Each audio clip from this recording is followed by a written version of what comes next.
আজকে আমি কলা কলা দিয়ে ডিম দিয়ে দুধ দিয়ে দুইটা পুটিন করে নিলাম। আর পুটিনগুলো আমি কিভাবে করছি চলেন আমি তাহলে আপনাদেরকে মূল ভিডিওতে চলে যাই। আমি আজকে কলা ডিম দুধ দিয়ে একটা পুটিন বানাবো। তাহলে আমি 4টা কলা দিয়ে দিলাম, শুরুতে 2টা ডিম দিয়ে দিলাম। কলা সাধারণত মিষ্টি থাকে, তার জন্য আমি 1 কাপ চিনি দিলাম। আমি আজকে প্রাণ দুধ দিয়ে 1/2 লিটারের প্যাকেটটা দিয়ে দিচ্ছি। এখন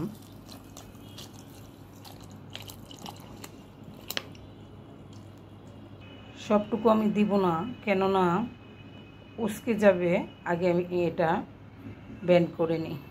আমি অল্প একটু ভ্যানিলা অরেঞ্জ দিয়ে দিচ্ছি, কেননা কলা আর ডিমের গন্ধটা এড়ানোর জন্য।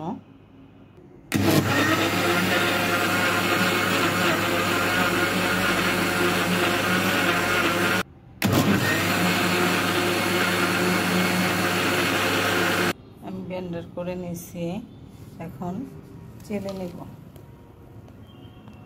যে দুধটা ছিল এই দুধটাও আমি আবার একটু ব্লেন্ডার করে নিব। বাকি দুধটা আমি আজকে 2টা পুটিন বানাবো। ক্যারামেল করার জন্য চিনি আর অল্প একটু পানি দিয়ে দিলাম। ক্যারামেলটা আমি করে নিলাম পুটিনের জন্য। এটা হচ্ছে 2টা ক্যারামেলই আমার সেট হয়ে গেছে। এখন আমি দিয়ে দিলাম 3টা জাকিন দিয়ে নিচ্ছি।